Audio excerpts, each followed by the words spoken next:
இலங்கையில் இடம்பெற்றதாக கூறப்படும் போர்க்குற்றங்களுக்கு எதிரான பிரேரணைக்கு ஆதரவு அளிக்குமாறு வலியுறுத்தி இந்திய பிரதமருக்கு 2 கடிதங்கள் அனுப்பியதாக தமிழக முதல்வர் ஜெயலலிதா ஜெயராம் குறிப்பிட்டார். சென்னையில் இன்று நடைபெற்ற ஊடகவியலாளர் சந்திப்பொன்றிலேயே தமிழக முதல்வர் இதனை தெரிவித்துள்ளார். I have written 2 letters to the Prime Minister நான் பிரதமருக்கு 2 கடிதங்கள் அனுப்பியுள்ளேன். இலங்கைக்கு எதிராக ஐக்கிய நாடுகளின் மனித உரிமைகள் பேரவை கூட்டத்தொடரில் அமெரிக்கா முன்வைத்துள்ள பிரேரணைக்கு இந்தியா ஆதரவளிக்க வேண்டும் என இந்த கடிதங்களில் வலியுறுத்தியுள்ளேன். இந்த கடிதங்களுக்கு நேற்றைய தினமே பிரதமரிடம் இருந்து பதில் கிடைத்தது. ஆயினும் பிரதமரினால் அனுப்பி வைக்கப்பட்டுள்ள கடிதத்தில் எவ்வித உறுதிமொழிகளும் வழங்கப்பட்டிருக்கவில்லை. எவ்வித உறுதிமொழிகளும் வழங்கப்படாமையால் பிரதமரின் பதில் தொடர்பில் நாம் திருப்தி அடையவில்லை. In the letter sent by the Prime Minister. So, the All India Anna DMK is not satisfied with the reply sent by the Prime Minister because he has not given a firm commitment. இதேவேளை தமிழகத்தின் எதிரும் புதிருமான பாரிய 2 கட்சிகளும் Geneva தீர்மானம் தொடர்பாக ஒருமித்த கருத்தினை வெளிப்படுத்தியுள்ளனர். தமிழக முதல்வர் செல்வி ஜெயலலிதா மற்றும் முன்னாள் முதல்வர் மு கருணாநிதி ஆகியோர் இலங்கைக்கு எதிரான பிரேரணை தொடர்பாக பொதுவான நிலைப்பாட்டினை எடுத்துள்ளனர். மனித உரிமைகள் பேரவையில் முன்வைக்கப்பட்டுள்ள இலங்கைக்கு எதிரான தீர்மானத்திற்கு இந்திய மத்திய அரசு ஆதரவு தெரிவிக்க வேண்டும் என அவர்கள் வேண்டுகோள் விடுத்துள்ளனர். எனினும் இந்த விடயம் தொடர்பில் தமிழ் தேசிய கூட்டமைப்பின் தற்போதைய பாராளுமன்ற உறுப்பினர்களுக்கும் முன்னாள் பாராளுமன்ற உறுப்பினர்களுக்கும் இடையில் மாறுபாடான கருத்துக்கள் நிலவுகின்றன.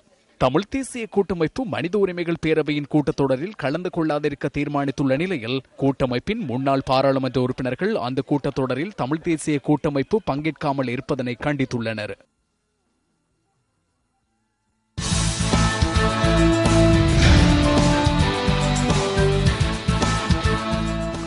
பொறுப்புக்கூறல் செயற்பாடுகளை உறுதிப்படுத்துவதற்கான இலங்கையின் உலக முயற்சிகள் சர்வதேச தரத்தை கொண்டிருக்கவில்லை என சர்வதேச மன்னிப்பு சபை தெரிவிக்கிறது.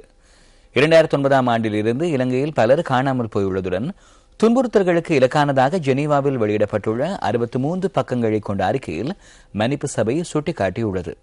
இந்த காலப்பகுதிக்குள் பயங்கரவாத தடை சட்டத்தின் கீழ் பெரும்பாலானோர் சட்டவிரோதமாக தடுத்து வைக்கப்பட்டிருந்ததாகவும் சர்வதேச மன்னிப்பு சபை குறிப்பிடுகிறது.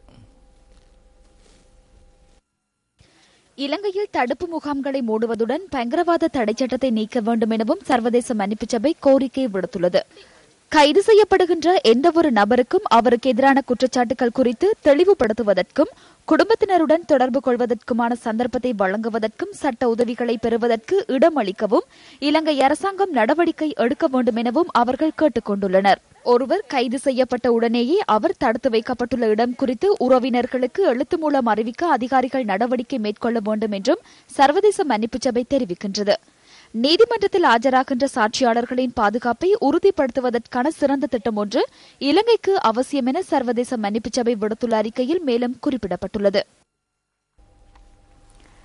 நாட்டின் தன்னாதிக்கத்தினை நிலைநிறுத்துவதற்கு அதிகபட்ச சக்தியை திரட்டி அனைவரும் ஒன்றிணைய வேண்டும் என பிரதமர் DM ஜெயரத்ன வலியுறுத்தியுள்ளார். மகர பகுதியில் இன்று நடைபெற்ற நிகழ்வொன்றில் கலந்து கொண்டு உரையாற்றிய போதே பிரதமர் இதனை கூறினார்.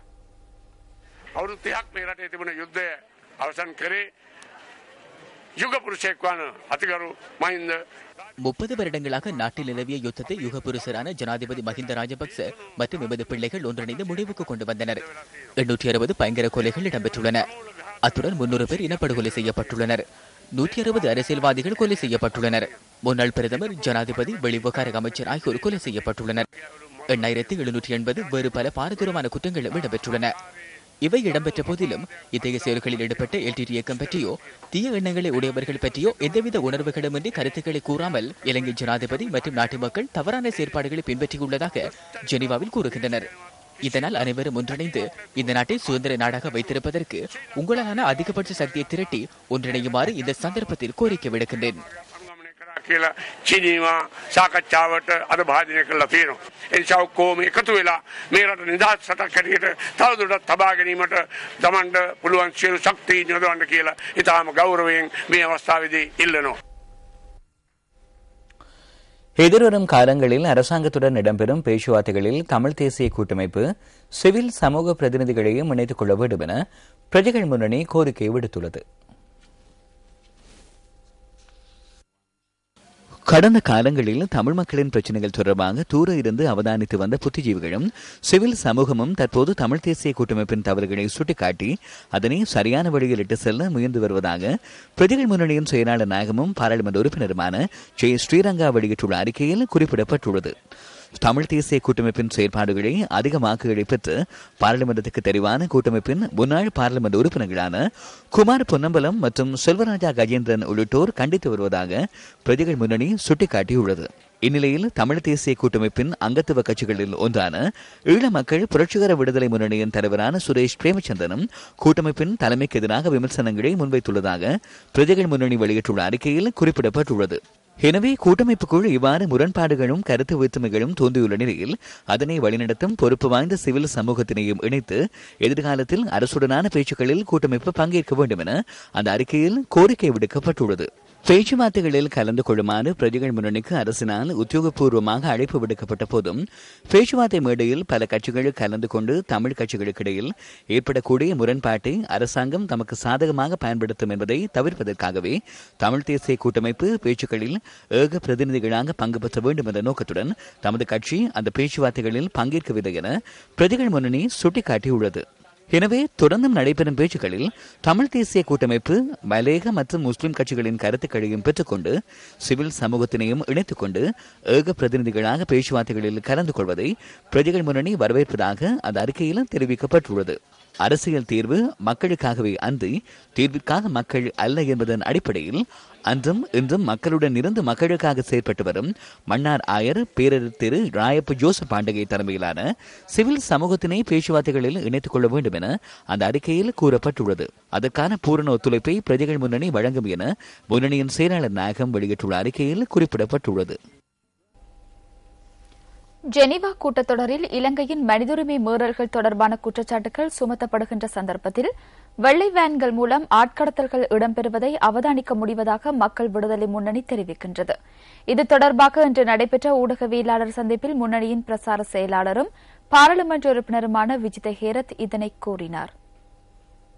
அது விபக்ஷே අය පිටුපස්සේ පමණක් නෙමෙයි எதிர்கட்சியினர் மாத்திரமன்றி ஆளும் கட்சி உறுப்பினர்களின் பின்னாலும் இப்போது வெள்ளை வேன் துரத்த ஆரம்பித்துள்ளது.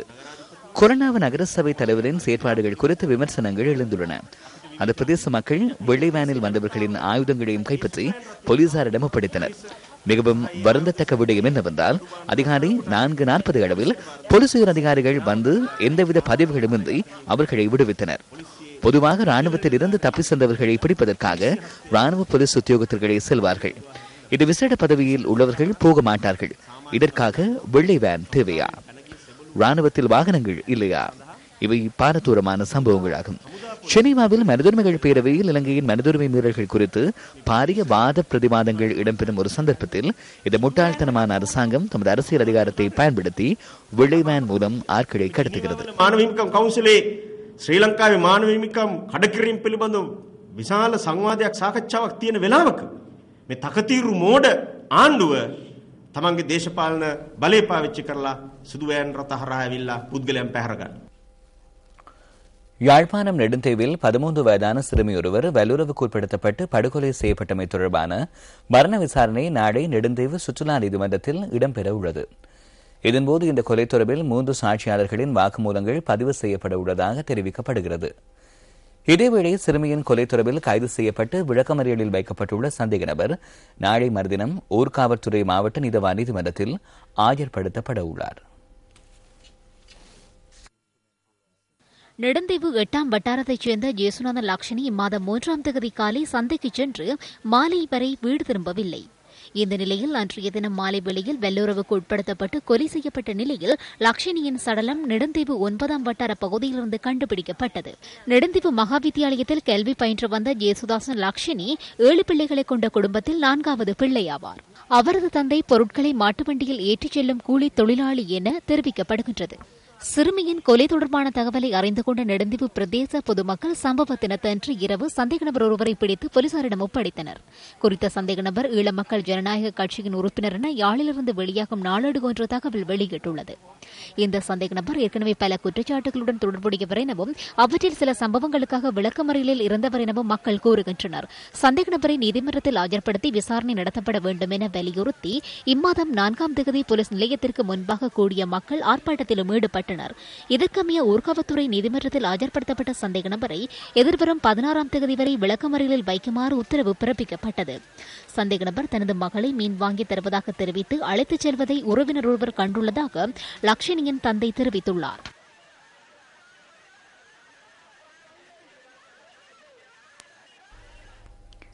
முல்லைத்தீவு மாவட்டத்தின் கரைத்துறைப்பற்று மற்றும் புதுக்குடியிருப்பு பிரதேச சபைகளுக்கான தேர்தலின் தபால் மூல வாக்களிப்பை மறு அறிவித்தல் வரை ஒத்திவைப்பதற்கு தேர்தல்கள் செயலகம் தீர்மானித்துள்ளது. இந்த தபால் மூல வாக்களிப்பு நாளையும் நாளை மறுதினமும் இடம்பெறவிருந்ததாக தேர்தல்கள் ஆணையாளர் மஹிந்த தேசப்பிரிய தெரிவித்துள்ளார். எவ்வாறாயினும் மேன்முறையீட்டு நீதிமன்றத்தில் இது தொடர்பாக 2 மனுக்கள் விசாரணைக்கு உட்படுத்தப்பட்டு வருவதால் இந்த தீர்மானம் எடுக்கப்பட்டுள்ளதாக அவர் கூறியுள்ளார். குறித்த மனுக்கள் நாளை விசாரணைக்கு எடுத்துக் கொள்ளப்பட உள்ளதாகவும் தேர்தல்கள் செயலகம் சுட்டிக்காட்டியுள்ளது. தபால் மூல வாக்களிப்பு நடைபெறும் திகதி பின்னர் அறிவிக்கப்படும் என தேர்தல்கள் ஆணையாளர் குறிப்பிட்டுள்ளார்.